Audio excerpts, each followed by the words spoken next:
Hi, folks. You hear the giggling in the background. That's because we're about to go on a field trip. Well, actually, I'm not about to go on a field trip, but one of our guests is. Let me point out that my amaryllis, and I even use the right hand, pointing in the right place. How about that? Is finally in bloom. It's May, and they're blooming. Go figure. But that's what we're going to do on Sunday, and what we're going to do is bring in a couple of people who I went on a field trip myself last week. Kathleen and I went out to the wilds of Northwest Indiana. And when I say the wilds of Northwest Indiana, I'm being really honest. We went to a bog called Lydick Bog, and it is in St. Joseph County in Indiana, not too far from South Bend. And it was just, believe this or not, here we are in the 21st century. This bog was discovered in 2014. Okay. And it has just become a state natural area. And who will explain that is Steve Sass there in your lower left corner. He's with Indiana Nature LLC, but he's with a bunch of other organizations. It's great to see you, Steve.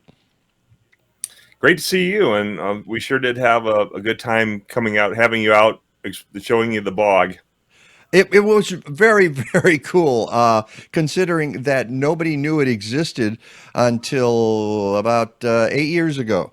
And on your right there at the bottom is Amanda Smith. She's also with Indiana Nature LLC, and she was the on our little tour was the official birder. And you're the one who's doing a tour today, which is why we hear some voices in the background. Is that right? That's right. Yes, at the nature center that I work at, we have hosting a field trip here right now, but I'm happy to be with you and was very glad to visit the bog and look forward to talking more about it. Tell me, where is the nature center you're at? I'm at the Cool Creek Nature Center in the Carmel Westfield area, and I work with Hamilton County Parks Department. So we're here at Cool Creek coming to you now. And what kind of a tour are you going to do this morning? I believe we have a kindergarten group from a local Westfield school here today. So are they all going to be tied together like we see them in Chicago? Leashed together? No, no. In Hamilton County, we don't quite leash them up, but oh, that's good. That's good. yeah, I like that. They get to go out and explore and meet an animal, a turtle, and do some nature crafts and go for a nature hike. Yeah, in Chicago, Kathleen and I will be driving by and we'll see a bunch of kids leashed together and we go, "Oh, look, there's the chain gang." Uh, I suppose maybe preschoolers, we do see that occasionally. So I yeah. can say I have seen that. So, Steve, tell us about Lydick Bog. How is it possible that a bog can go undiscovered for all of this time? That's actually an interesting question that the Indiana Department of Natural Resources wondered as well. Oh. It went undiscovered because nobody had bothered to go really back in there to check it out. Nowadays, we have newer technology such as Google Earth, where we can look at just about any spot from outer space and we can see what's there. But prior to that, they had to rely on things like aerial photography maps to be able to look at areas and try to assess what might possibly be there and whether or not it's something that would be a high quality natural area or not, which is something that the Indiana DNR did back in the 1980s. But for whatever reason, this spot it wasn't necessarily skipped. They knew that it was there, but they didn't know exactly what it was. And apparently the person who went out there from the Division of Nature Preserves didn't make it far enough back in there to be able to tell the actual makeup of the bog itself. It's a high quality natural area, isn't it? It's an extremely high quality natural area. Yes, bogs are very rare habitat to begin with, and we have, of course, less and less of them, and we have almost none that nobody knew about. I say that and we'll probably find another one, but certainly nobody knew about this one. And the plants that grow there are pretty special because they have adapted to these extreme conditions that exist in bogs, which is a very nutrient depleted environment. So one of the things that's really fascinating about this is that you were among the first people to investigate this at all, to travel into the bog, which was no easy task because there were no trails. There was a dense thicket that you had to sort of make your way through. What was that like? It's so it was very difficult to say the least. And a year or so later, when I went back in to the bog with a team of people from Shirley Hines Land Trust Land Acquisition Committee, one of the people that came in there made the comment that he had been on almost all of the continents and had traveled through the Amazon rainforest, and he had never encountered anything that was this difficult to make his way through. We had to go through very dense vegetation that consisted of swamp rose, which of course has thorns, and swamp loosestrife, which is another plant that's very difficult to make your way through. It forms dense shrubs. And then we got through that and we ran into poison sumac.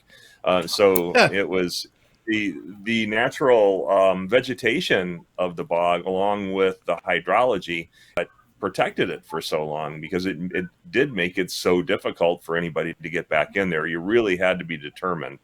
All right, well, let's take a very short look here. This is a clip from our tour of the bog the other week, and when we come back, you can comment on. But here we are. This was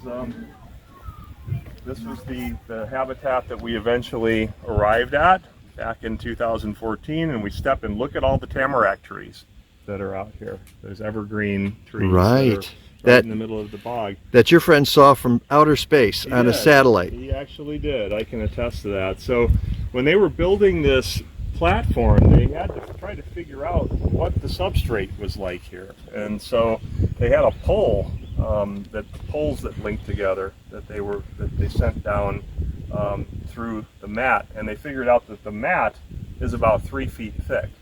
So like even those trees are growing on only a 3 foot thick mat that's on top of water.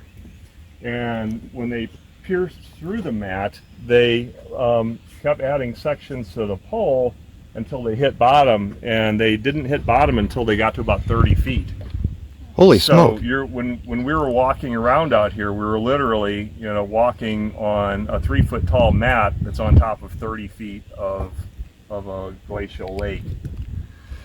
So that is just an amazing story. When you were first discovering this and walking on that, were you aware that you were walking on a mat that was very shallow, and that there was 30 feet of water below that? Well, we knew there was a mat there. We didn't know how thick it was, and we didn't know how deep the water was below it. So we were pretty cognizant of where we were walking along there. And if you step on the hummocks and areas that are near the base of trees where there are roots, it typically is, the mat is typically thicker and firmer than some of the other spots. It's definitely not an area that I would have ever ventured into alone. Nor would I ever recommend anybody ever do something like that. Number one, because of the ecological impact that you would have of traveling through there. We want to stay out of there as much as we can completely. But number two, it also is potentially dangerous. Yeah. And speaking of not wanting to go in there, obviously you don't want to disturb it, yet you have this platform, but it's also a way to bring people into the area and let them view something they're probably never going to see in their lives. Yep, it's certainly a very delicate balance, and one that is that Shirley Hines Land Trust went about very carefully. That because this is a state dedicated nature preserve, everything that happened in terms of the construction had to be permitted through Indiana DNR. All the plans had to be carefully reviewed, and they were out there marking out the territory. And so, but you're right, it is a delicate balance between being able to bring people out there to see something that's spectacular, but at the same time being cognizant of the very sensitive nature of the habitat.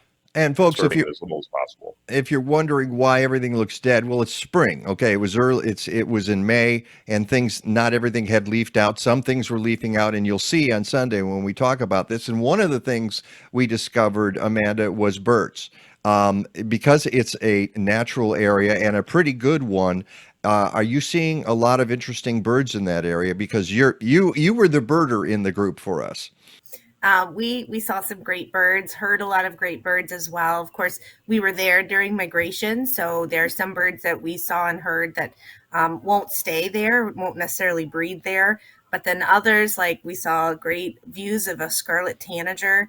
That's a bird that most certainly would breed there and a great habitat for. That yellow bird that you saw, the yellow warbler, is also a wetland, kind of a bird that loves the wetland habitat and almost certainly is breeding there in large numbers. So really great bird habitat, great insect habitat, and all of those native plants, both rare and more common plants, are what feed our insects and therefore feed everything above them in the food web, including birds. So it would be a great birding habitat really year round.